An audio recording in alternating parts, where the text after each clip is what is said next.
¿Qué tal? Hoy es lunes 8 de junio del 2020. Es el teórico correspondiente a salud mental de la Escuela Superior de Medicina de la Universidad Nacional de Mar del Plata. Mi nombre es María Clara Areta y soy profesora titular de la materia.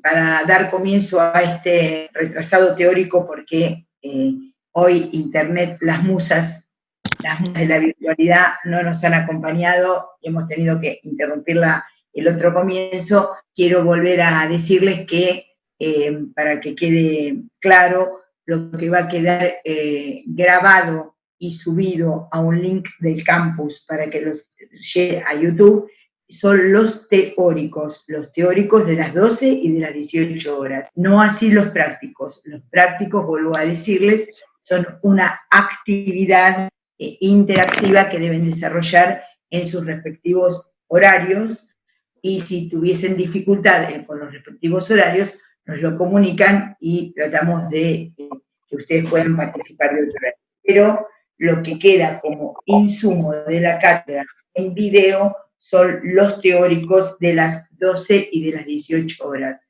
Los prácticos son actividades interactivas que son un requisito de la cátedra que ustedes hagan de esa manera, interactiva, en el horario que corresponde, y si tienen otra dificultad, lo arreglamos. En caso excepcional de que yo considere que un práctico es un insumo que va a quedar grabado, quedará excepcionalmente grabado y a disposición de ustedes por ser una cuestión excepcional de cómo se trató ese tema en ese práctico. Los demás prácticos no quedan grabados ni son insumo de consulta, sino son un trabajo que se realiza en el momento.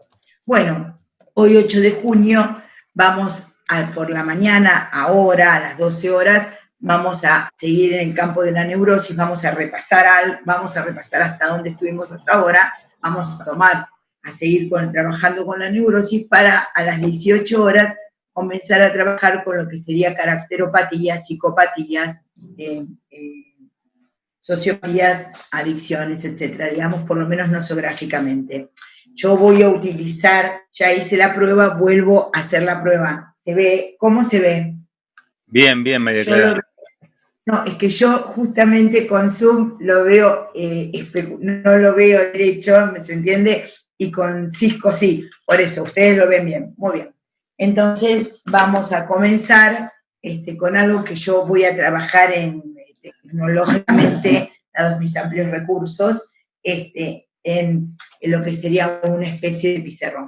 Nosotros, el campo, voy a llamar a esto lo que vamos a repasar hasta ahora, que sería nosografía. Ustedes saben que la nosografía es justamente la parte de la medicina y también de la psiquiatría, que es una disciplina en la que se trabaja la organización, la clasificación racional de lo que podríamos llamar patología. Entonces, hasta el momento, como dijimos con Paul Bergerie, lo que tenemos es justamente una descripción exhaustiva, justamente lo que vamos a ver es justamente una parte de comprensión, digamos, objetiva, digamos, donde un análisis objetivo de eso que hemos observado, y por último, una clasificación racional.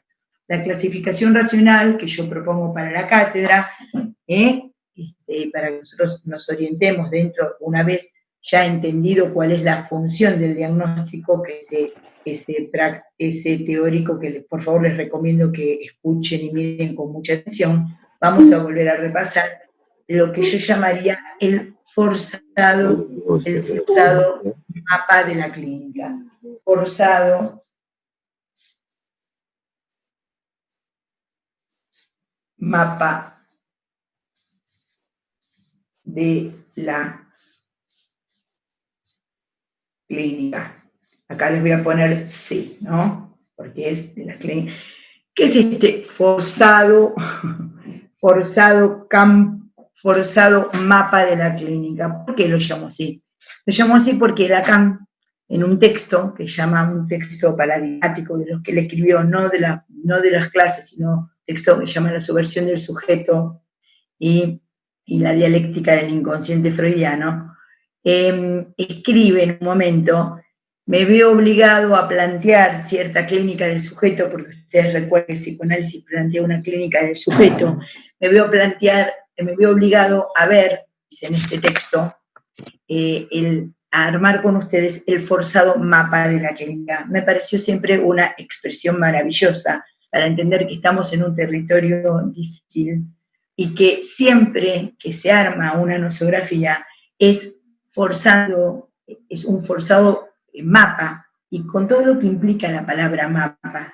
Mapa es lo que orienta, y yo lo que quiero es que ustedes en esta oportunidad, en esta cursada de salud mental, queden orientados con respecto a ciertos problemas y ciertos escenarios, y aunque esta virtualidad no haga que estos saberes se conviertan necesariamente en competencias, creo que si ustedes pueden captar cierta lógica de lo que les estamos diciendo, cierta manera en que se les está transmitiendo la clínica, ciertos saberes sí se pueden convertir en importantes competencias que ustedes tengan como médicos y médicas generalistas. Digamos, sobre todo, cómo pueden ustedes, digamos, observar, cómo ustedes pueden describir lo que está pasando para después justamente analizar, ¿no? Y poder justamente clasificar. Entonces, se ha interrumpido el video, me dicen. Me dice acá que host a ver, espera un cachito.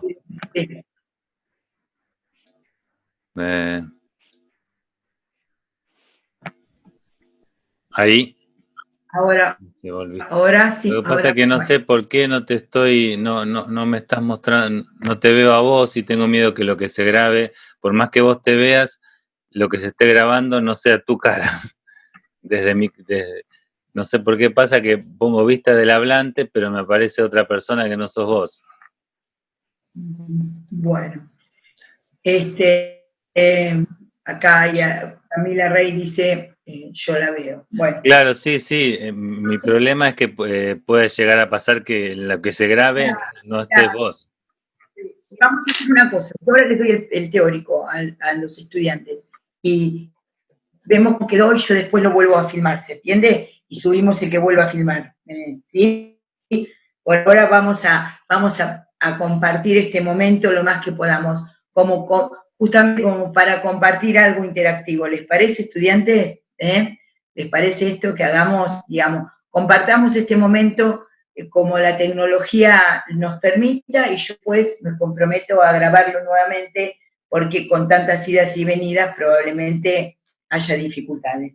Entonces el forzado mapa de la clínica queda armado en el sentido de que la clasificación que dice Paul Bergeri que implica la psiquiatría no es una clasificación como para poder pensar que ustedes van a ser nosógrafos, no, sino justamente que ante un problema, ante una situación concreta que ustedes tengan en una guardia, en una interconsulta, en una urgencia, en una institución en donde estén trabajando y se presente algo del orden sí, ustedes puedan saber qué tienen que ver, de qué forma tienen que pensar esto de la descripción, qué elementos tienen que ver, cómo pueden, de manera más pertinente y rápida, porque a veces hay que actuar rápidamente, cómo pueden justamente pensar eso objetivamente, y que la clasificación que les permite arribar a un diagnóstico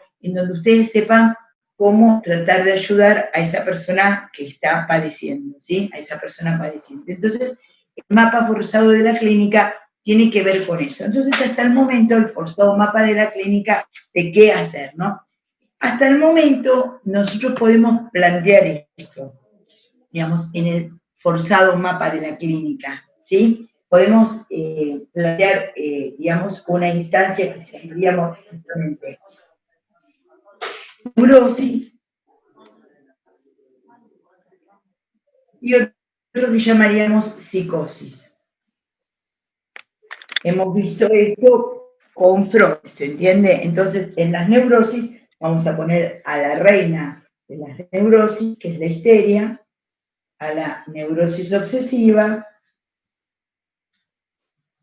y a las fobias. Y en la psicosis teníamos, recuerdan, la psicosis, digamos, disociativas, en donde teníamos nuestra famosa escalerita desde la paranoia, ¿no? Las paranoia, las 4 parafrenias, ¿no? Que son la confabulatoria y la expansiva, no, la sistemática, la expansiva, la confabulatoria y fantástica. Estas son el campo de las parafrenias.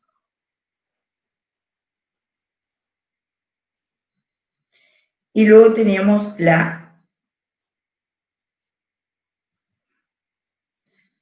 esquizofrenia, ¿sí? La esquizofrenia hipoacusia, ¿no? Estos serán para justamente las psicosis disociativas. Luego teníamos las psicosis fasotímicas y teníamos melancolía. Muy bien. Hasta ahí tenemos el forzado mapa de la clínica armado así, ¿se entiende? Neurosis, psicosis, psicosis disociativas, donde tienen paranoia, las parafrenias, la esquizofrenia, y las fasotímicas, manía, melancolía. El otro día, ¿qué dimos, por ejemplo? El otro día dimos emergencia de la angustia, las neurosis. Entonces vimos justamente cómo neurosis ahí, ahora, muy bien, vimos neurosis de angustia, muy bien. Entonces, ¿qué entendimos por neurosis de angustia? Vimos cómo en el campo de la neurosis, ya sea histeria, neurosis obsesiva o fobia, puede descompensarse una neurosis y ser justamente generar una neurosis de angustia, actualización, lo actual de la neurosis, como un episodio llamado por la clínica psiquiátrica norteamericana ataque de pánico, y vimos cómo se podía descompensar esto por lo que llamamos justamente emergencia de situaciones de angustia, ¿verdad? Y también vimos cómo se podían descompensar el campo de la psicosis en el sentido de que vimos excitación psicomotriz, por ejemplo. Entonces planteamos una descripción ordenada, una descripción exhaustiva de ambos campos, los organizamos, vimos justamente a partir de qué características estructurales había y vimos sus descompensaciones. Ahora bien, tendríamos que trabajar más el campo de la neurosis, pero en el medio de este forzado mapa de la clínica, lo que tenemos es un territorio intermedio, en donde acá justamente vamos a escribir en este borde perversiones, ¿no? Las perversiones las vamos a escribir aquí, dentro todavía del campo de las neurosis. Voy a explicar por qué. Porque acuérdense que el campo de la neurosis es el que funciona, como dijimos desde el primer año, con complejo de Edipo, y funciona con metáfora, quiere decir que la función del discurso está funcionando. Uno puede haber una metáfora, puede funcionar un chiste, una interpretación, puede haber una comprensión diferente de las cosas. En cambio, en el campo de la psicosis es sin complejo de Edipo, sin funcionamiento de la metáfora, y lo que aparece es el lenguaje concreto. Entonces dijimos neurosis, psicosis y sus descompensaciones. Las perversiones, que tal como se utiliza actualmente en psicoanálisis, se utiliza como rasgo perverso, funcionan como las neurosis con significante del nombre del padre y con complejo de Edipo. Pero ese es un rasgo perverso en relación al deseo. Pero nos queda en el medio un campo, que es el que vamos a empezar a trabajar esta tarde, que es el campo de lo que podríamos llamar, de lo que circunstancialmente la metáfora, el nombre del padre, no está funcionando, y que justamente lo que podríamos titular es el campo de las adicciones, el campo de las actuaciones, todo el campo de las impulsiones. El año pasado lo vimos claramente cuando justamente vimos psicoadicciones. En ese lugar está lo que se llama caracteropatías, psicopatías, sociopatías, de diferentes puntos de vista que vamos a trabajar esta tarde, pero justamente en donde aparecen ciertos rasgos rigidizados que son de muy difícil tratamiento y a veces de muy difícil exposición, digamos, producen situaciones sociales muy complicadas, muy lamentables y muchas veces de ellas trágicas, ¿verdad?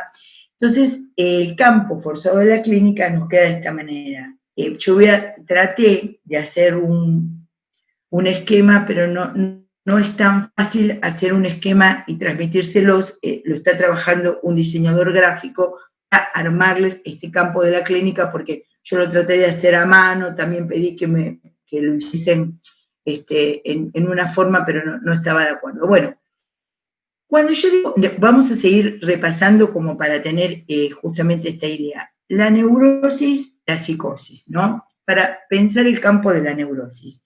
Cuando pensamos el campo de la neurosis, que yo les dije que era como una normalidad conflictuada, ¿no? Eso es lo que tienen que entender el campo de la neurosis, una normalidad conflictuada. Cuando digo normalidad conflictuada es porque lo retomo a partir de lo que les expliqué, que es qué relación tienen esas personas en el campo de la neurosis con respecto a su deseo. Su deseo está un poco complicado. Ya explicamos, digamos, que no es que el deseo sea el anhelo, pero llevar a cabo las cosas que quieren se les complica. ¿Se acuerdan que hay como una dimensión de explicar por cómo el yo y el super yo, digamos, lo vimos el primer año, como el yo y el super yo de alguna manera un conflicto entre lo que se quiere y lo que se debe, por ejemplo, y cómo el deseo inconsciente, que me parece muy importante, queda como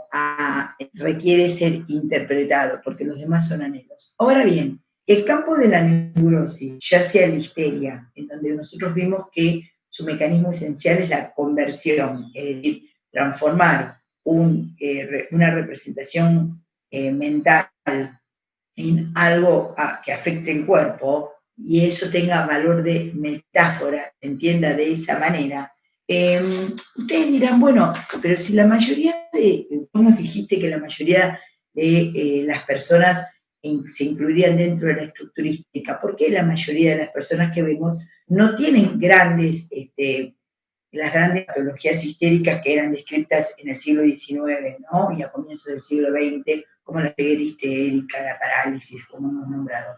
Bueno, pero hay algo del malestar en el cuerpo, que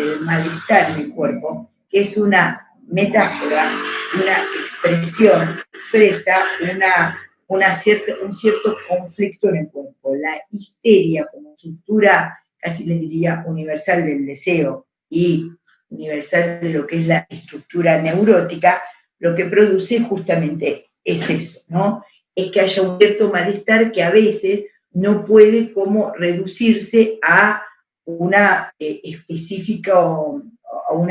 específico malestar. No necesariamente tiene que tener una parálisis en la pierna, pero sí lo que puede haber es dolores, como les expliqué el otro día, las fibromialgias, los dolores de cabeza constantes, el malestar, el cansancio, la astenia, son situaciones en donde se expresa la histeria. La neurosis obsesiva, que es lo que quiero trabajar un poquito, la neurosis obsesiva está, digamos, sí, en la dimensión de Pillon-Rivière explicaba de esta manera, decía que hay, a ver cómo lo puedo poner, que hay, voy a empezar así, no voy a empezar por ese a ver. Pillon-Rivière decía mente, cuerpo y lo social, ¿no? Mente, cuerpo y lo social. Estos tres elementos, esto es de Pillon-Rivière. Pillon-Rivière le servía a este armado del sujeto para entender en qué lugar estaba el conflicto. Entonces decía, en la mente, nosotros tenemos en la mente, ahí, en el punto 1, en mente tenemos, si es neurosis es neurosis obsesiva. Y si es psicosis, tenemos la paranoia, como el síndrome delirante clásico, ¿no? Para mente. Al cuerpo, decía Pichon Rivière, si hay neurosis, tenemos la histeria. Y si es psicosis, tenemos la esquizofrenia con toda la alucinación, digamos, esteopática, y tenemos también justamente la histeria y la esquizofrenia. Y en el campo social, que él decía mente-cuerpo, el campo social, justamente lo que planteaba es cómo se expresaban a todos, digamos, porque también la paranoia dentro de la neurosis es él persigue, entonces está alterado el campo social, también en la fobia, como neurosis, está presente el problema. Entonces, si fuera mente, cuerpo y campo social, tendríamos justamente, para el campo de la neurosis, tendríamos en la mente la neurosis obsesiva, en el campo del cuerpo la histeria, ¿no? Por supuesto, y en el campo de lo social la fobia. Entonces tendríamos la diferenciación de cómo está el objeto complicado, digamos, dentro de lo que Pichon Rivière había planteado, digamos, como el objeto de la problemática aparece en estos tres. La gente que ha estudiado con Pichon Rivière, yo estudié un año cuando era muy jovencita, cuando estudiaba medicina era más joven que ustedes, pero después el proceso militar hizo que se cerrara la escuela de Pichon Rivière. Estudié con Pichon Rivière y lo conocí, fue profesor mío, un hombre muy inteligente, excepcional. Entonces, justamente, muchos de los psicoanalistas que fueron médicos, alumnos, discípulos de Pichon Rivière y luego fueron lacanianos, como fue también mi destino y mi deseo, lo que decían es que estos tres círculos que Pichon Rivière hacía concéntricos, se requeriría que viniera Lacan para entender lo que es el nudo borromeo de lo real, lo simbólico y lo imaginario. Miren, este es digamos, el armado. En el campo social, sí, psicosis que era, sí, es justamente el aspecto delirante de lo que puede ser, Dayana, lo que puede ser todo lo persecutorio. Entonces puede ser en lo social, en la psicosis, puede corresponder a todo lo persecutorio que hay en la esquizofrenia como idea delirante y en la paranoia como gran síndrome delirante, ¿sí? Pensá que los temas delirantes, me persigue, me ama, me odia, ¿me entendés? Porque me odia, me persigue, porque me ama, me sigue la erotomanía, y porque me cornea, me es infiel, es la celotipía. Entonces es como el campo social se ha alterado.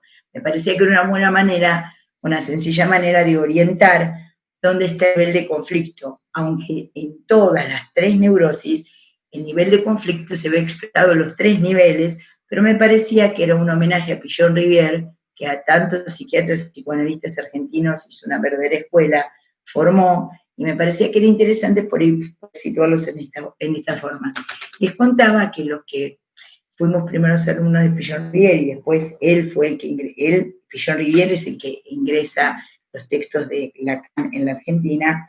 Les voy a mostrar que esto es, voy a tratar de hacer con el diseñador gráfico para que también quede bien, digamos, esto, el tema de Pichon Rivière y los tres círculos, pero después Lacan, voy a ponerlo así para que no confunda de lo que ya Lacan arma. Esto es el nudo borromeo. Ven como hay tres, y hay tres círculos, pero justamente lo real, lo simbólico y lo imaginario, pero planteados de otra manera.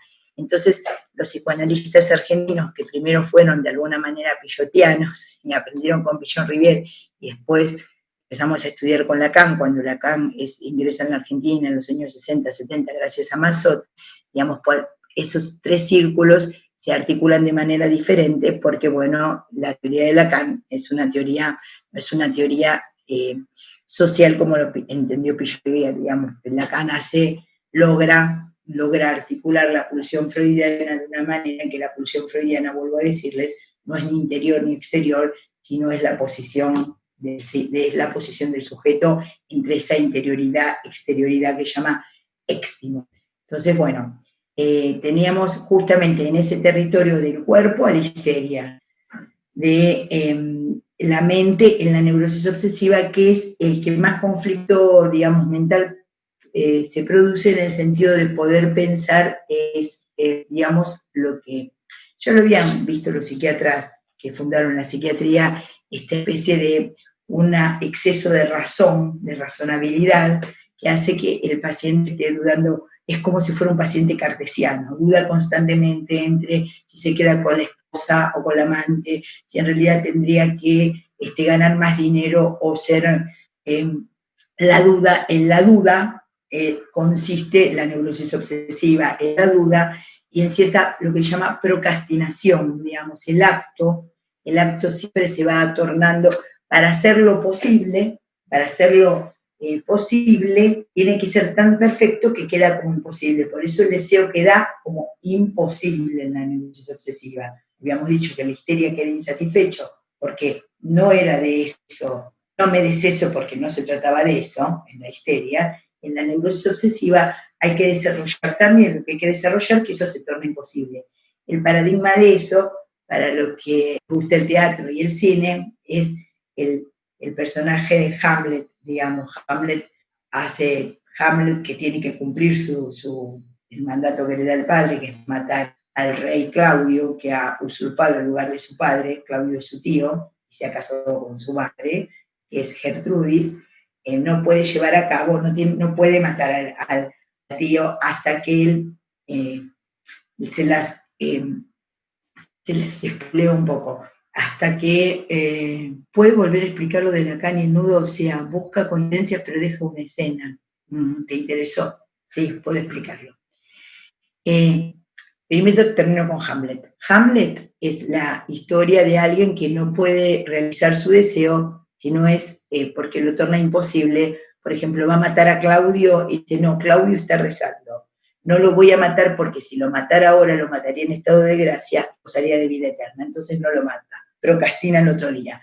Va a matar a Claudio y finalmente lo acuchilla, pero cuando abre la ventana, cuando abre las cortinas de palacio, advierte que ha matado a otro, digamos.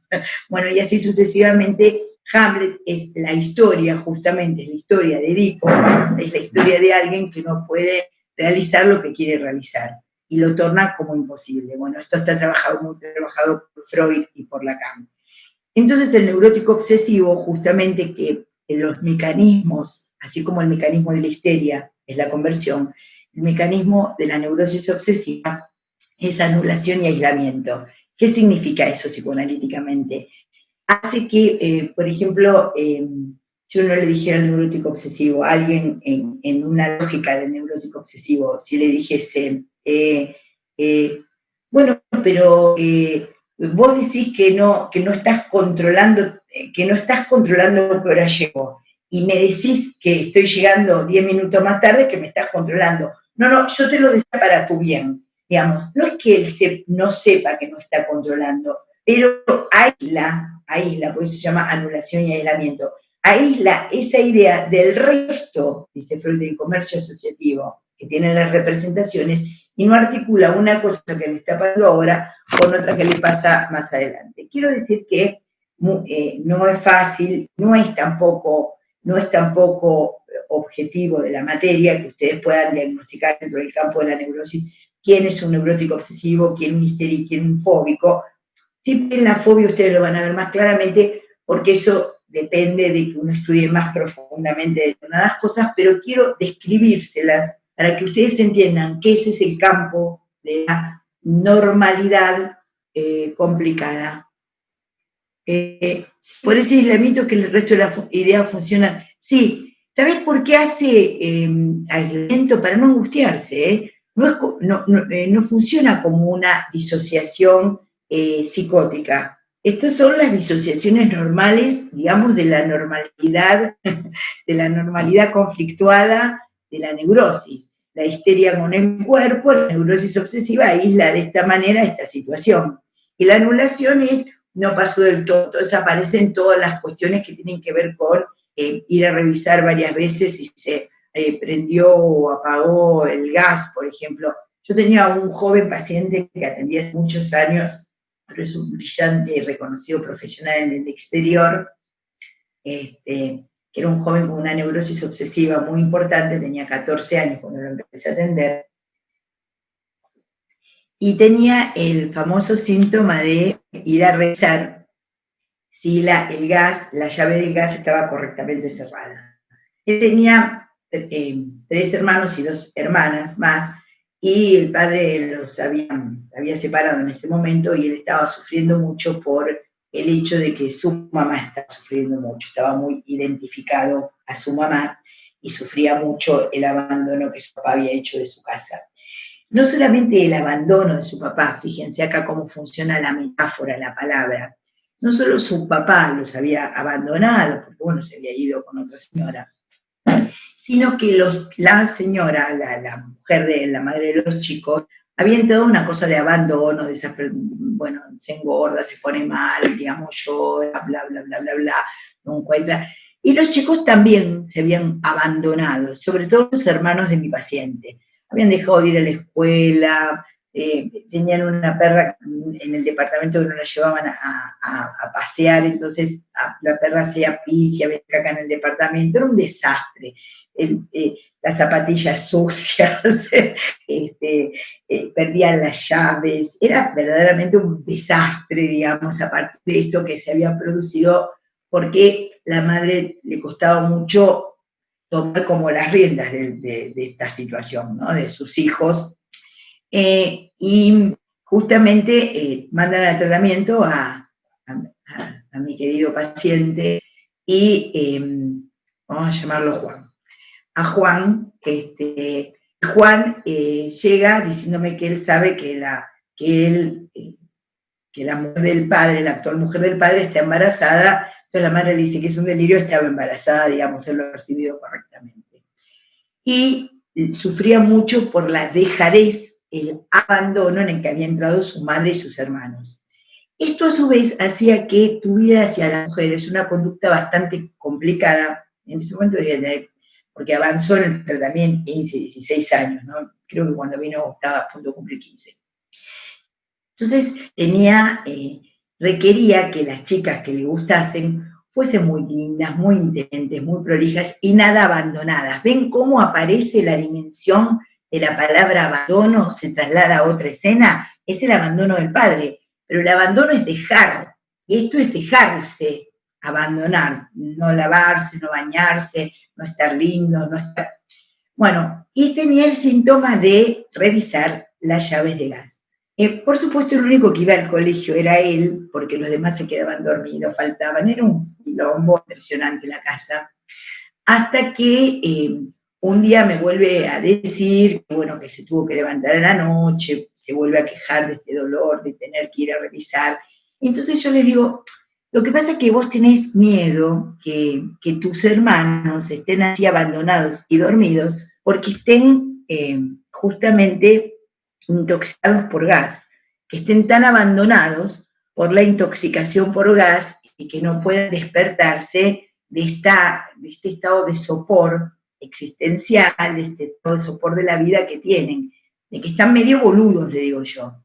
Y él como se fue a llorar y me dice, sí, porque yo pienso que por ahí ellos, ¿no? ¿Cómo aparece la dimensión de la interpretación del síntoma? Quiere decir que todos los pacientes que van a revisar la llave del gas tienen por objeto de la fantasía pensar que están soporosos, abandonados y dejados en su quehacer diario por esto. No, es una interpretación singular, particular de lo que es la neurosis obsesiva. Bueno, él, justamente, como un buen neurótico obsesivo, que me parece muy interesante, era el más chico de los varones. Y empieza a practicar un deporte, y me parece muy interesante, que era el básquet. Esto hace 20, no era tan conocido el básquet, había gente que veía la NBA, pero lo veía de una manera, no había internet, ¿no? Hace 20 años. Y era muy interesante porque justamente había elegido había elegido un deporte en donde se verificaba quién era más grande y quién era más chico, sobre todo a esa edad, a los 15 años, quién es más alto, quién es más chico, entonces él quedaba como el más chico de sus hermanos también. Y y ahí desarrollaba determinadas cuestiones, ¿no? Tenía que ir a la iglesia para ver si él la metía o no metía la pelota en el básquet, que también tenía justamente, tenía una lectura sexual, obviamente, pero ven cómo la neurosis, bueno, se trabajó muy bien, él pudo superar mucho los conflictos que tuvo, fue muy lindo porque cuando él hizo su tesis de doctorado, se la dedicó a una de las profesoras que tuvo, y también a la que fue sonalista, ¿no? Así que fue muy emocionante ver que esa tesis de doctorado él hubiese podido salir del sopor, del abandono. Eso es lo que hace el psicoanálisis, entender cuál es el fantasma que está acuciando a la persona. Él pudo salir del abandono del padre y convertirse después él en padre, vamos, de su propia vida, en conductor de su propia vida y también en padre de niños. Entonces tenemos la histeria en el cuerpo y en la mente, la neurosis obsesiva. ¿Hay cuerpo en la neurosis obsesiva? Sí. ¿Hay mente en histeria? Sí. Estoy diciendo lo que prevalece. Y luego tenemos el campo de la fobia, dice Freud. No es ni del todo la histeria, ni del todo la neurosis obsesiva. Dice Freud, es una estación intermedia entre la neurosis obsesiva y la fobia, porque tiene cosas de la neurosis obsesiva y porque tiene cosas de la histeria. ¿Qué cosas tiene de la neurosis obsesiva? La idea. El perro es malo, el gallo me mira, no puedo dar examen. Entonces hay una interacción con la ideación, pero al mismo tiempo tiene todo el desarrollo de angustia que tiene la histeria. María Clara, ya nos quedamos sin tiempo. La fobia es una expresión intermedia entre la neurosis obsesiva y la histeria. Terminamos por hoy porque se nos acaba el tiempo. Ojalá que les haya servido la clase. Quedaron preguntas sin responder. ¿Qué tiene de la histeria? Claro, muy bien. Tiene todo lo corporal de la histeria. Tiene el dolor, tiene a veces la cuestión muy de la neurosis de angustia, no solo de la histeria, de la neurosis de angustia, tiene la sensibilidad de la histeria,